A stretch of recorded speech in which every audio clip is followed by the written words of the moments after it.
Yeah. Don't worry, my flower.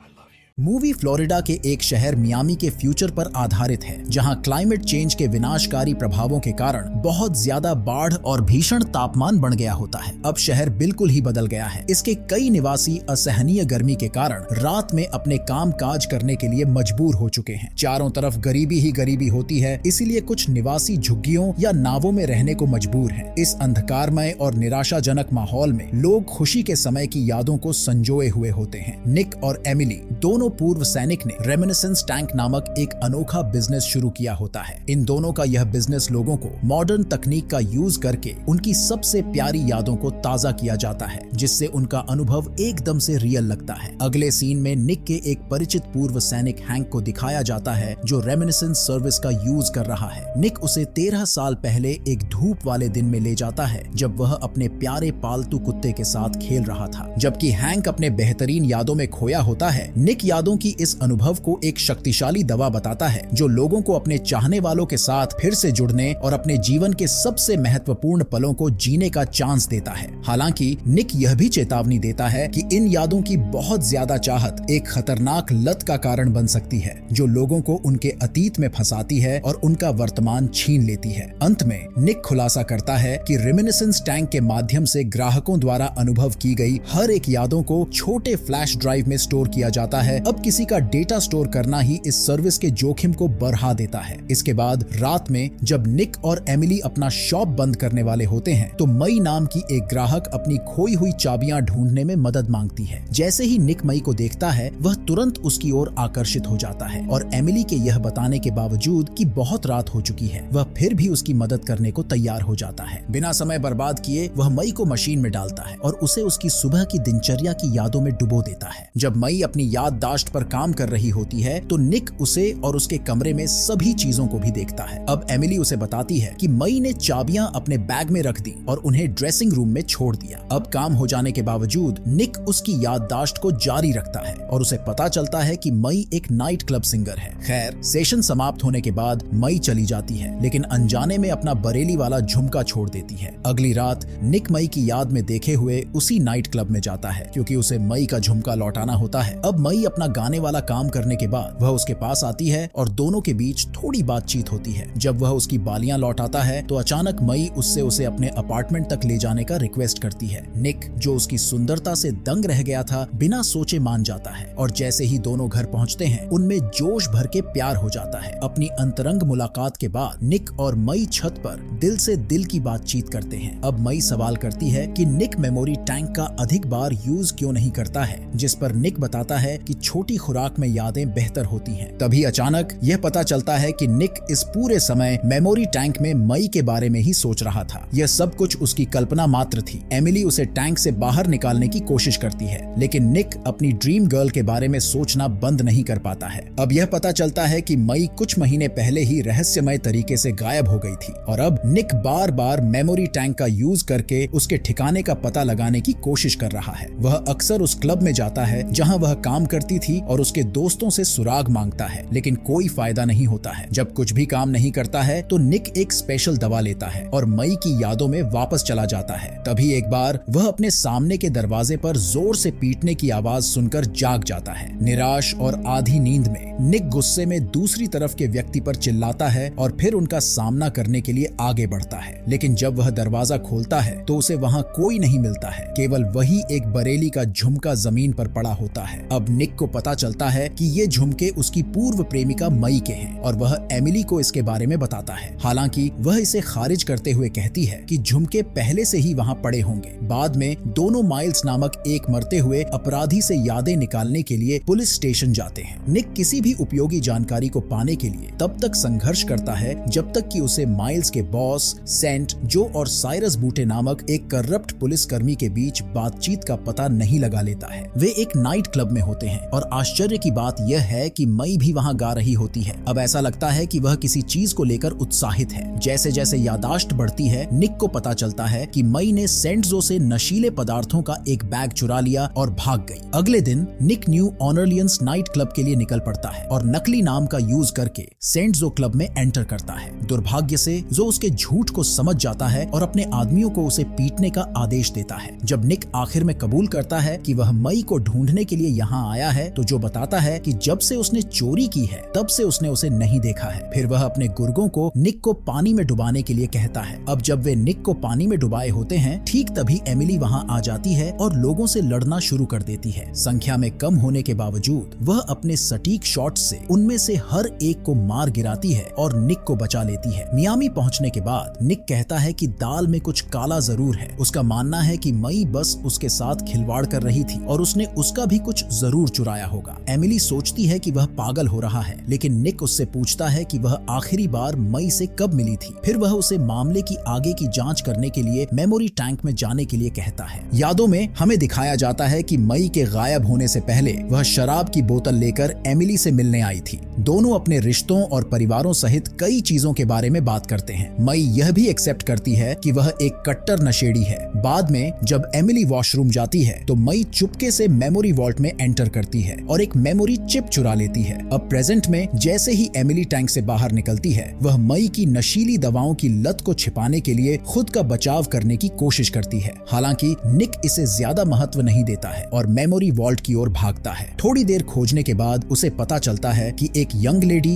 Elsa Karen की memory chip गायब है। अब यह पता चलता है कि एल्सा उनकी एक नियमित ग्राहक थी जो कुछ हफ्ते पहले लापता हो गई थी। अगले दिन निक एल्सा की तलाश में एक तैरते हुए बाजार में जाता है, लेकिन उसे पता चलता है कि वह तो मर चुकी है। इसके अलावा उसके बच्चे फ्रेडी का किडनैप मई जैसी दिखने वाली एक लाल बालों वाली महिला ने कर लिया था। इस रहस्य से पर्दा उठने से निक को झटका लगता है और वह सोचने लगता है कि क्या मई अपराधी भी है। इसके बावजूद वह उसकी तलाश जारी रखता है। तभी एक आदमी उसे एक खंडहर घर के अंदर ले जाता है और उसकी पिटाई करता है। वह निक को अगली बार मई के बारे में नहीं भूलने पर जान से मारने की धमकी देता है। हमले के बाद निक अपने ऑफिस लौटता है और सुराग खोजने के लिए तुरंत अपनी यादाश्त पर दोबारा गौर करता है। बहुत करीब से निरीक्षण करने पर उसे पता चला कि हमलावर वही करप्ट पुलिसकर्मी ही है, साइरस, जिसने सेंटजो के लिए काम किया था। उसके बारे में और अधिक जानने के लिए निक और एमिली पुलिस स्टेशन पहुंचते हैं, लेकिन बाहर जमा भारी भीड़ उन्हें रोक देती है क्योंकि शहर के सबसे धनी बिजनेसमैन सिल्वन की हाल ही में मौत हो गई है। इसलिए अभी उनकी विधवा वाइफ तमारा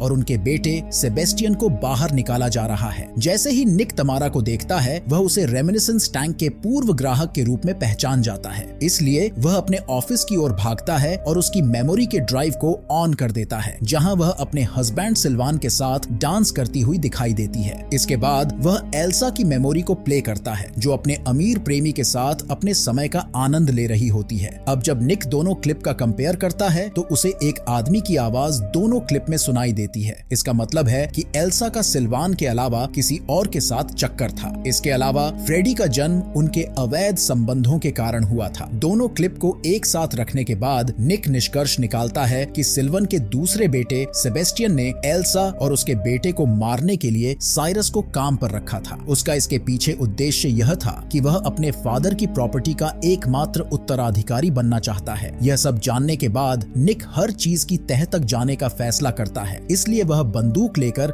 अपने ऑफिस से निकल पड़ता है। अगले सीन में गुस्से में निक तमारा के घर पर पहुंचता है। वह मियामी के सबसे अमीर हिस्से में रहती है, जहां की खूबसूरती अभी भी मौजूद है। अब हैरानी की बात यह होती है कि निक को गलती से एक डांसर समझ लिया जाता है, जिसे एक शो के लिए बुलाया गया था। हालांकि वह कुछ नहीं कहता है, क्योंकि यह उसका उत्तर खोजने का उसका सबसे अच्छा मौका हो सकता है। जल्द ही वह तमारा से मिलता है और गुस्से में उससे मई और एल्सा के बारे में पूछता है। तमारा, जो टेंशन के कारण अपनी बहुत सारी यादें खो चुकी है, फिर भी वह बताती है कि मई और साइरस किसी चीज पर एक साथ काम कर रहे थे। वह यह भी जानती है कि उसके हस्बैंड का एल्सा के साथ अफेयर चल रहा था, लेकिन अफसोस की बात यह होती है कि इससे पहले कि तमारा अधिक जानकारी दे सके, सेबेस्टियन वहां पहुंचता है और सिक्योरिटी को बुला लेता है, यह सोचकर कि निक उसकी मां को परेशान कर रहा है। आखिर में गार्ड उसे बाहर फेंक देते हैं, लेकिन वे साइरस के स्थान का खुलासा करके उसकी सहायता भी करते हैं। अब यह पता चलता है कि वे भ्रष्ट पुलिस वाले से तंग आ चुके हैं और उसे मारना चाहता है। बाद में निक निक उस स्थान पर जाता है और मई जैसी एक महिला को देखता है। वह उत्साह से उसका पीछा करता है, लेकिन अंत में साइरस को ढूंढ लेता है। वह उसका पहले से इंतजार कर रहा होता है। वह एक गाना गुनगुना रहा होता है जो निक को मई के साथ उसकी पहली मुलाकात की याद दिलाता है। साइरस तब खुलासा करता है कि निक की मई के साथ मुलाकात और बातचीत सभी एक प्लानिंग थी। उसका एकमात्र काम निक को हेर फेर करना, मेमोरी टैंक का यूज करना और एल्सा की चिप चुराना था, जिसमें सिल्वन के साथ ऐसा करने की यादें थी। इतना कहकर साइरस पास की खिड़की से भाग जाता है और निक भी उसके पीछे पीछे भागता है। वहाँ दोनों के बीच लड़ाई शुरू हो जाती है जो कुछ देर तक चलती रहती है। वे चिलचिलाती धूप में और पानी के भीतर भी लड़ते हैं। अंत में हमारा बहादुर हीरो हीरा लाल ही विजयी होता है। फिर वह साइरस को मारता है, उसे अपने ऑफिस में ले जाता है और उसे मेमोरी टैंक में डाल देता है। करप्ट पुलिसकर्मी की यादों से पता चलता है कि मई का निक के साथ रिश्ता झूठ पर बना था। उसने वास्तव में साइरस के लिए काम किया और एक प्लान को पूरा करने के लिए निक के साथ प्यार करने का नाटक किया। उसके बारे में और अधिक जानने और उसका विश्वास हासिल करने के लिए वह उसके कई दोस्तों से भी मिली। यह रहस्य निक को बिल्कुल हिलाकर रख देता है, क्योंकि इन सभी बीते दिनों में वह उसे अपना जीवन साथी तक मान चुका था। हालांकि एक दूसरी मेमोरी में यह दिखाया जाता है कि साइरस ही वह व्यक्ति था जिसने एल्सा को मार डाला। मई ने यह सब देखा, इसलिए वह तुरंत फ्रेडी के साथ एक अज्ञात जगह पर भाग गई। जब निक मई के साथ अपनी आखिरी मुलाकात के बारे में पूछता है तो साइरस अपनी मेमोरी को याद करता है और दिखाया कि वह उससे निक के ऑफिस के बाहर मिला था जब वह दरवाजा खटखटा रही थी। वह उसे वहां से खींच कर ले गया और तभी मई ने अपना एक झुमका गिरा दिया था। निक गुस्से में पूछता है कि उसने उसके साथ क्या किया, तो साइरस को उस पर हमला करना याद आता है। उसने उसे नशीला पदार्थ खिलाकर फ्रेडी का स्थान बताने के लिए भी मजबूर किया। आश्चर्यजनक रूप से मई होलोग्राम पर दिखाई देती है और साइरस की यादों के माध्यम से निक से बात करती है। वह उसके प्रति अपने प्यार का इजहार करती है और यह भी संकेत देती है कि फ्रेडी कहाँ छिपा है। वह हमेशा से जानती थी कि निक साइरस को पकड़ लेगा, इसीलिए उसने उसके लिए एक गुप्त संदेश छोड़ा था। दुर्भाग्य से आखिरी याद में निक को पता चलता है कि जब दबाव उसके लिए बहुत अधिक हो गया तो मई ने अकल्पनीय अपराध किया। अब मई की मौत से आहत निक बदला लेने का फैसला करता है। वह साइरस को अपने सबसे बुरे पल को याद करने का आदेश देता है और उसे इसे बार बार याद करने के लिए मजबूर करता है। यादों में सेंट जो के लोगों द्वारा मुनाफा चुराने की सजा के रूप में साइरस का चेहरा जलाते हुए दिखाया जाता है। हालांकि यह भी निक के लिए पर्याप्त नहीं होता है, इसलिए वह भयानक याददाश्त का वोल्टेज बढ़ा देता है और उसे पानी की टंकी में मरने देता है। इसके बाद निक सीधे सिल्वन के घर पर जाता है और अपने फादर की संपत्ति की खातिर एल्सा को मारने के लिए सेबेस्टियन का सामना करता है। अब वह यह भी बताता है कि वह एल्सा के साथ अपने फादर के संबंध के बारे में जानता है। क्रोधित और हैरान होकर सेबेस्टियन निक को गोली मारने की कोशिश करता है, लेकिन अपने प्रयासों के बावजूद वह ऐसा करने में सक्षम नहीं हो सकता है। अंत में वह खुद पर बंदूक तान लेता है और खुद को मारने के लिए तैयार हो जाता है। हालांकि इससे पहले कि मामला बिगड़ता, उसकी मां समय पर आ जाती है और उसे शांत कर देती है। स्थिति सुलझने के बाद निक एमिली से मिलने जाता है और अपने अपराधों को कबूल करता है। मई, साइरस और उनके धोखे के पेचीदा जाल की पूरी कहानी भी बताता है। उसका कहना होता है कि जिंदगी छोटी है, इसलिए एमिली को अपने परिवार के पास वापस जाना चाहिए और उनके साथ रहना चाहिए। अपने आखिरी समय में निक मेमोरी टैंक में जाता है, खुद को तारों से जोड़ता है और अपने यादों में खोने के लिए तैयार हो जाता है। जल्द ही हम उसे मई के साथ अपनी यादें ताजा करते हुए देखते हैं, जहां दोनों शांतिपूर्वक मरने से पहले एक दूसरे के लिए अपने प्यार का इजहार करते हैं। अब कई सालों बाद एमिली अपनी बेटी के साथ मेमोरी टैंक में निक से मिलने जाती है और उसके लिए फूल रख देती है। अब फिल्म इस संदेश के साथ समाप्त होती है कि अतीत में जीना खतरनाक हो सकता है, लेकिन सबसे अच्छे समय की यादें ताजा करना वर्तमान में शांति पाने का एक तरीका हो सकता है। दोस्तों, आपको वीडियो कैसा लगा कमेंट में जरूर बताएं। धन्यवाद।